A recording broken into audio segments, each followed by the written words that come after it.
Menurut Kamus Besar Indonesia, bahwa terkait aktivitas di seluruh dunia merupakan suatu globalisasi siaran televisi yang tidak bisa dihindari lagi. Menurut ulama besar dunia, globalisasi perspektif Yusuf Al-Qaradawi ialah upaya melenyapkan jarak antara bangsa dan budaya lainnya, sehingga menjadi dekat dengan kebudayaan dunia. Menurut American Heritage Dictionary, bahwa suatu tindakan menjadikan suatu mendunia atau universal baik dalam lingkup maupun aplikasinya. Globalisasi dalam perspektif Islam dapat diketahui dari Al-Quran dan hadis.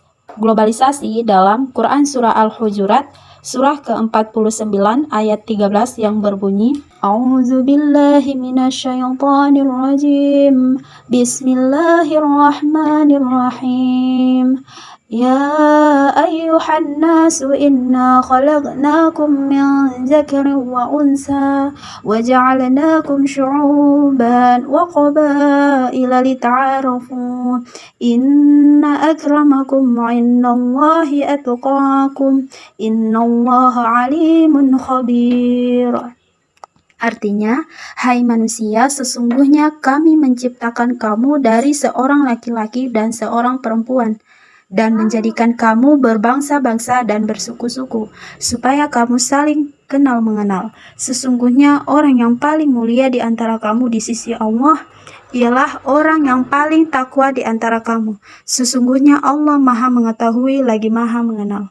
Berdasarkan perspektif Al-Quran tersebut, menunjukkan bahwa Islam telah mengajarkan bagaimana memaknai dan menghadapi globalisasi. Hal tersebut ditunjukkan dengan terciptanya manusia dengan berbangsa-bangsa dan bersuku-suku, dengan tujuan utama yaitu untuk saling mengenal. Sedangkan globalisasi dalam hadis riwayat Ahmad menyatakan bahwa tidak ada kelebihan bagi seorang Arab atas non-Arab atau ajam, dan bagi orang non-Arab atas orang Arab, dan yang berkulit merah atas yang berkulit hitam, dan yang hitam atas yang merah, kecuali dengan ketakwaannya. Hadis di atas mengandung arti bahwa globalisasi dalam Islam tidak mengenal diskriminasi, karena dalam Islam tidak ada kelebihan suatu suku bangsa atas suku bangsa lainnya, sehingga dalam berinteraksi secara global, khususnya dalam interaksi perdagangan internasional, Islam menganjurkan untuk tidak diskriminatif. Sikap Muslim terhadap globalisasi. Sikap setiap Muslim didasarkan atas takwa kepada Allah Subhanahu wa Ta'ala. Sifat takwa ini sangat penting untuk menghadapi globalisasi saat ini. Sifat takwa tercermin dalam beberapa aspek berikut ini. Yang pertama, kekuatan akidah. Secara istilah terminologi, akidah yaitu perkara yang wajib dibenarkan oleh hati dan jiwa yang menjadi tentram karenanya sehingga menjadi suatu keyakinan teguh dan kokoh. Kedua, kekuatan ilmu pengetahuan. Ilmu pengetahuan tidak hanya dipahami sebagai hasil statistik kegiatan ilmu pengetahuan berupa hukum dan teori ilmiah. Yang ketiga, kekuatan ukhuwah dan sinergi. Ukhuwah melahirkan kerukunan hidup dan kesetiakawanan sosial. Ukhuwah antara umat Islam tidak akan berwujud tanpa silaturahim. Komunitas Islam tidak akan diperhitungkan keberadaannya jika tidak memelihara dan membangun jaringan silaturahim. Yang terakhir, kekuatan pendidikan dan budaya. Pendidikan merupakan hak setiap individu dan budaya merupakan sesuatu yang diciptakan manusia melalui berbagai upaya yang dilakukan dalam pendidikan. Kekuatan pendidikan dan budaya pendidikan merupakan hak setiap individu dan budaya merupakan sesuatu yang diciptakan manusia melalui berbagai upaya yang dilakukan dalam pendidikan. Menyikapi globalisasi dengan prinsip syariah. Prinsip-prinsip syariah Islam dalam menghadapi globalisasi. Yang pertama, tauhid. Tauhid adalah keesaan dan kedaulatan Allah. Konsepsi ini menuntut adanya kepatuhan terhadap aturan-aturan yang telah ditetapkan tanpa syarat. Dalam konsepsi ini, eksistensi manusia dipersatukan dalam ketaatan kepada Allah yang akan berimplikasi pada aktivitas ekonomi yang tidak ada diskriminasi. Yang kedua, keadilan. Keadilan yaitu hal ini penting karena keadilan menjadi suatu titik tolak dalam membangun kesejahteraan hidup. Dari sini akan muncul kedinamisan dalam kehidupan berbangsa dan bernegara. Yang ketiga, tanggung jawab. Tanggung jawab yaitu dalam prinsip ekonomi Islam, setiap pelaku ekonomi harus bertanggung jawab, baik dari sisi akses atau akibat ataupun aktivitasnya kepada diri sendiri dan masyarakat ataupun bangsa. Demikian juga tidak diperbolehkan terjadi kerusakan ekologi sebagai akibat manfaat teknologi yang berlebihan. Prinsip ini muncul dalam rangka melakukan kritik dan solusi atas banyaknya kekurangan yang terdapat dalam ekonomi kapitalis. Praktik perdagangan banyak dibatasi waktu, tempat, ruang, dan lainnya. Namun, kini batasan-batasan itu dapat dilampaui. Keterbatasan ruang tidak lagi menjadi soal sebagaimana perbedaan waktu tidak lagi menghambat untuk menjalankan berbagai perniagaan. Dengan demikian, secara logis kapasitas, perniagaan dan juga hasilnya semakin berlipat ganda. Hal inilah merupakan akibat dari globalisasi bisnis. Dalam Islam, ketika seseorang melakukan muamalah, khususnya muamalah ma'aliyah, pertama, aktivitas muamalah tersebut tidak dibatasi oleh waktu.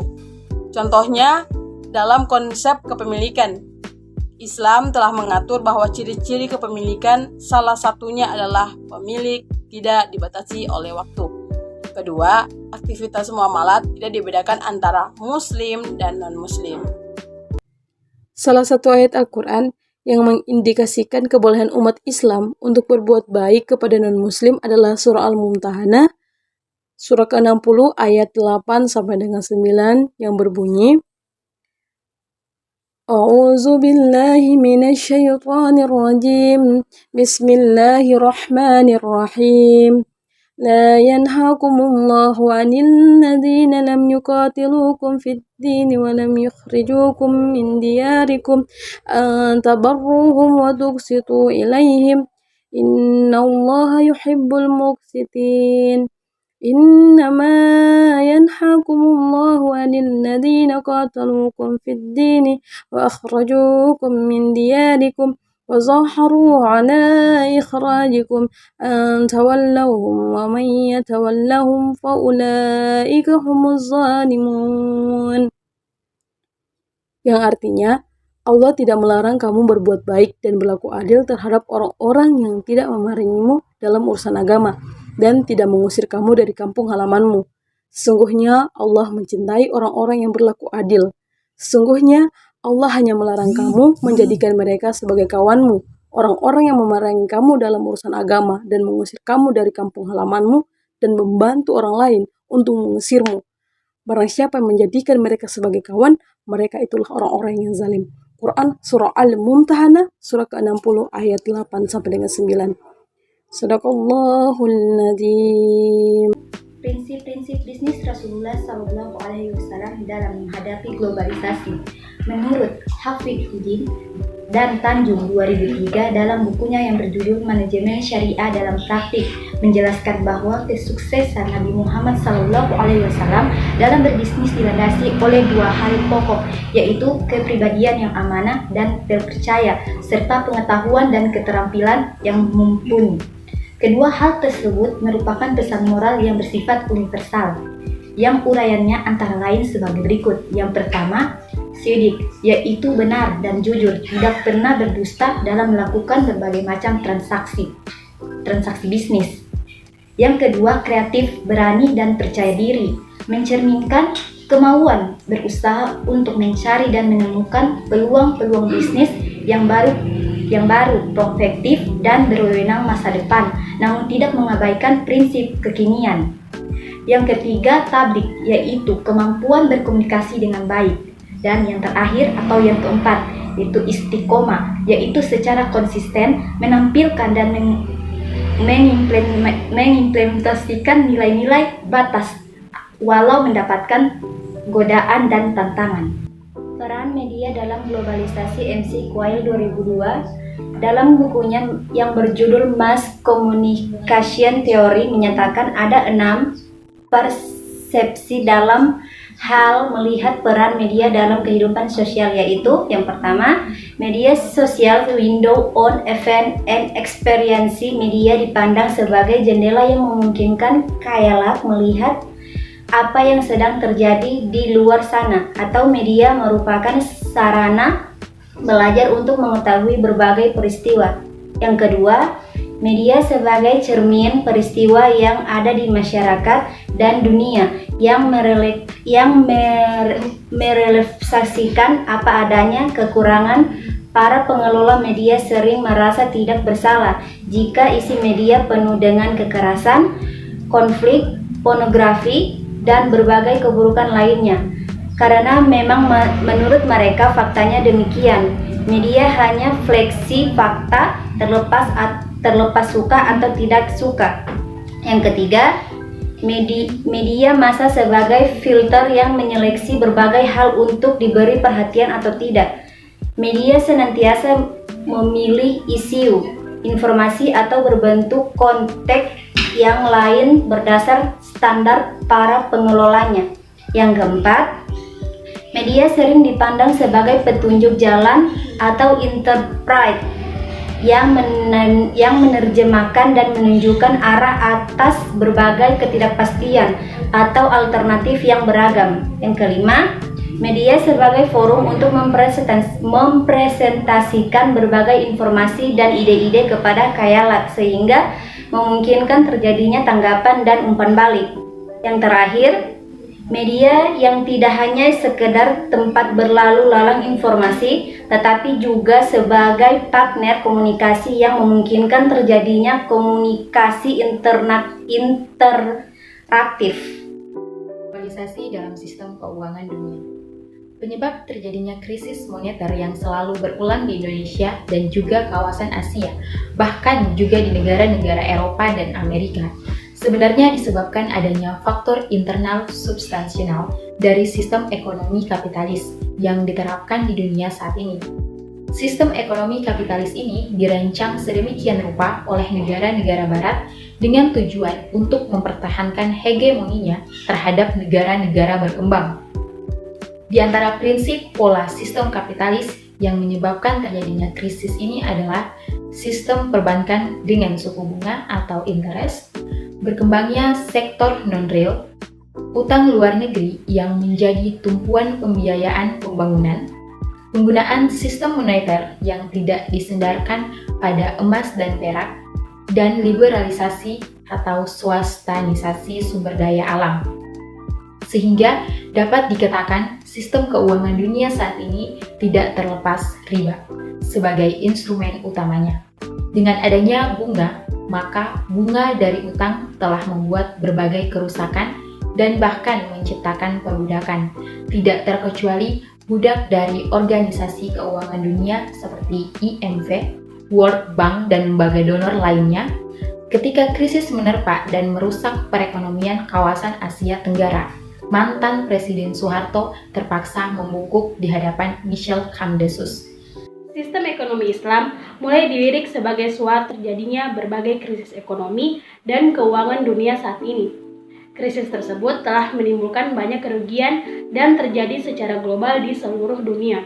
Adapun Al-Quran telah memberikan contoh tegas mengenai masalah-masalah ekonomi yang menekankan bahwa ekonomi adalah salah satu bidang perhatian dalam Islam. Adapun beberapa solusi ekonomi Islam yang dapat digunakan untuk menghadapi dampak negatif globalisasi ekonomi, yaitu yang pertama, dinar dan dirham atau commodity money sebagai uang yang memiliki peran sebagai alat tukar, penyimpanan kekayaan, dan penilai barang dan jasa. Yang kedua, sistem bagi hasil dan rugi atau profit loss sharing dengan nisbah atau presentasi bagi hasil yang sesuai aturan syariah Islam yang adil bagi berbagai pihak yang bekerja sama.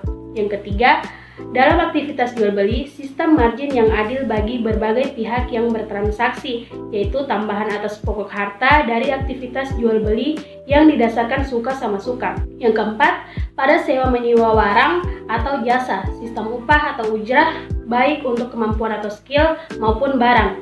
Yang terakhir, sektor real sebagai penggerak utama ekonomi telah banyak penelitian yang menunjukkan bahwa saat ini telah terjadi ketidakseimbangan antara sektor real dan sektor keuangan atau finansial. Hal inilah yang mengakibatkan terjadinya berbagai krisis di dunia saat ini. Sektor real inilah yang menjadi ruh dari sistem ekonomi Islam karena melalui sektor real distribusi kesejahteraan berjalan sesuai koridor yang dikehendaki oleh Sang Pencipta.